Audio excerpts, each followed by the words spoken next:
Assalamualaikum warahmatullahi wabarakatuh. Halo teman-teman semua, kami dari kelompok 3 yang akan membahas mengenai wacana dalam tataran linguistik dan keterampilan berbahasa. Video ini dibuat sebagai media penyampaian materi presentasi kelompok 3 mata kuliah Wacana Bahasa Indonesia. Sebelumnya kita bahas apakah wacana itu? Wacana dalam tataran linguistik merujuk pada kajian tentang penggunaan bahasa dalam komunikasi, baik secara lisan maupun tulisan. Wacana ini diampu oleh Bunda kita tercinta, Bunda Titin Setiartin Ruslan, DRA MPD. Selanjutnya, kami izin memperkenalkan diri dari kelompok 3. Ada saya sendiri Nurul Mahmudah dengan NPM 052 sebagai pemateri pertama, kemudian Siti Papat Fatimah dengan NPM akhir 046 sebagai pemateri kedua. Selanjutnya, ada Nur Hayati Afifah dengan NPM akhir 077 sebagai pemateri ketiga. Selanjutnya ada Rahma Putri Marliani dengan NPM akhir 080 sebagai pemateri keempat. Tanpa berlama-lama lagi, mari kita bahas langsung kepada pematerian yang pertama. Langsung saja mengenai pemateri yang pertama, yaitu wacana dalam tataran linguistik. Merujuk pada kajian tentang penggunaan bahasa dalam komunikasi, wacana tidak hanya melihat bahasa sebagai sekumpulan kalimat, tetapi juga sebagai rangkaian kalimat yang membentuk suatu kesatuan makna di dalam konteks tertentu. Boleh sambil ditulis ya teman-teman. Selanjutnya, analisis wacana dengan fonologi. Hubungan wacana dengan fonologi yang pertama, keduanya menggunakan bahasa sebagai objek. Perbedaannya terletak apabila fonologi mengkaji struktur bahasa, sedangkan wacana di luar struktur kaidah, sehingga fonologi merupakan tataran terkecil di dalam wacana. Selanjutnya, fonologi hanya mengkaji bahasa lisan, sedangkan wacana bisa lisan ataupun tulisan. Tataran yang kedua yaitu analisis wacana dengan morfologi. Hubungan wacana dengan morfologi secara hierarki merupakan tataran terkecil kedua di dalam wacana. Dan hubungan morfologi yang mempelajari seluk-beluk pembentukan kata sangat berhubungan dengan wacana, karena dalam wacana harus tepat di dalam memilih kata-kata sesuai dengan maksud yang ingin disampaikan. Nah, dalam mengkaji wacana juga, teori tentang pembentukan kata sangat dibutuhkan, sebab wacana yang berbentuk naskah itu terbentuk dari susunan kata demi kata yang memiliki makna. Selanjutnya, analisis wacana dengan sintaksis. Hubungan antara wacana dan sintaksis dalam ruang lingkup ilmu linguistik, bahwa secara hierarki, sintaksis merupakan tataran terkecil ketiga dalam wacana setelah fonologi dan morfologi, dan sintaksis yang mempelajari seluk-beluk pembentukan kalimat sangat berhubungan dengan wacana, karena dalam mengkaji wacana, teori tentang pembentukan kalimat sangat dibutuhkan. Sebuah wacana dapat dikatakan baik apabila hubungan antara kalimat-kalimatnya kohesi dan juga koheren. Selanjutnya yaitu analisis wacana dengan semantik. Hubungannya dengan wacana adalah baik semantik maupun wacana sama-sama mengkaji makna bahasa sebagai objek kajiannya. Hanya saja perbedaannya adalah semantik mengkaji makna leksikal bahasa, makna linguistik, sedangkan wacana mengkaji makna kontekstual atau implikatur dari ujaran-ujaran dan teks bahasa. Dan yang terakhir adalah analisis wacana dengan pragmatik. Analisis wacana dengan pragmatik, hubungan antaranya adalah sama-sama mengkaji makna bahasa yang ditimbulkan oleh konteks. Selanjutnya, kita langsung kepada pematerian yang kedua, yaitu mengenai wacana dan hubungannya dengan keterampilan berbahasa. Kepada Siti Papat, disilakan. Terima kasih moderator atas kesempatannya. Di sini saya akan memaparkan materi mengenai wacana dalam keterampilan berbahasa. Wacana merupakan suatu bahasa yang lebih besar daripada kalimat. Ia terdiri dari rangkaian kalimat yang saling berhubungan secara koheren dan koherensi untuk menyampaikan suatu gagasan atau informasi yang utuh. Analisis wacana merupakan kajian yang meneliti atau menganalisis bahasa secara ilmiah dan dapat berbentuk lisan maupun tulisan. Analisis wacana ini memiliki kontribusi yang cukup penting dalam proses pembelajaran bahasa, terutama pada keterampilan yang bersifat produktif, yakni berbicara dan menulis. Tarigan pada tahun 1980 menyatakan bahwa keterampilan berbahasa itu mencakup 4 segi, yaitu keterampilan menyimak atau listening skill, keterampilan berbicara atau speaking skill, keterampilan membaca atau reading skill, dan keterampilan menulis atau writing skills. Dalam keterampilan berbahasa, memahami wacana sangat penting karena kita seringkali berinteraksi menggunakan bahasa dalam bentuk wacana, seperti percakapan, teks bacaan, atau mungkin pada saat presentasi seperti sekarang ini. Nah, perbedaan wacana dan keterampilan berbahasa itu terletak pada fokus dan cara pembahasannya. Apabila keterampilan berbahasa itu membahas bahasa sebagai alat komunikasi, terutama dari struktur formal bahasa. Nah, mengenai hal demikian, pembahasan mengenai wacana juga dilakukan lebih mendetail tentang bentuk rangkaian tuturan. Keterampilan berbahasa yang baik sangat diperlukan untuk memahami, memproduksi, dan menganalisis wacana secara efektif. Dengan memahami wacana, seseorang dapat mengembangkan semua keterampilan berbahasa secara holistik dan efektif karena wacana mencakup penggunaan bahasa dalam konteks nyata, baik itu lisan maupun tulisan. Untuk penjelasan yang lebih spesifik mengenai kaitan wacana dengan berbagai elemen keterampilan berbahasa lainnya akan dipaparkan oleh pemateri selanjutnya. Untuk pematerian dari saya cukup. Saya kembalikan kepada moderator. Terima kasih. Terima kasih kepada Siti Papat yang telah memaparkan mengenai hubungan wacana dengan keterampilan berbahasa. Selanjutnya kita masuk kepada pematerian ketiga mengenai keterampilan wacana dengan keterampilan menyimak dan juga keterampilan menulis. Kepada Apifah disilakan.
Terima kasih kepada Afifa yang telah memaparkan materi ketiga mengenai hubungan wacana dengan keterampilan menyimak dan juga keterampilan menulis. Selanjutnya, pematerian yang akan disampaikan oleh Rahma Putri Marliani sebagai pemateri keempat yang akan membahas mengenai hubungan wacana dengan keterampilan yang lainnya. Kepada Rahma disilakan. Untuk materi yang terakhir mengenai wacana dalam keterampilan berbahasa, berbicara, dan menulis. Nah, untuk yang pertama adalah wacana dalam keterampilan berbahasa, berbicara. Berbicara adalah salah satu kegiatan berbahasa yang bertujuan untuk komunikasi.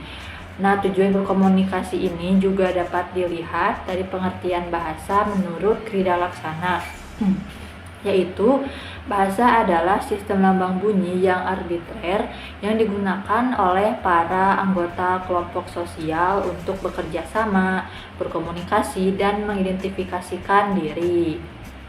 Nah, keterampilan berbicara ini merupakan keterampilan yang mekanistik, yaitu di mana keterampilan yang semakin banyak berlatih maka akan semakin menguasai dan terampil dalam berbicara. Tidak ada seorang pun yang dapat langsung mahir berbicara tanpa melalui proses latihan.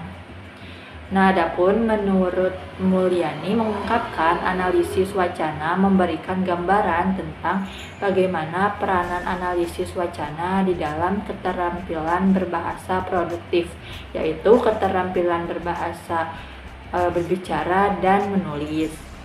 Di dalam berbicara, secara pragmatis, analisis wacana ini memberikan peranan tentang konsep kooperatif dan konsep maksim guna terciptanya suatu pembicaraan ataupun tutur kata yang jujur, relevan, jelas, dan cukup memberikan informasi.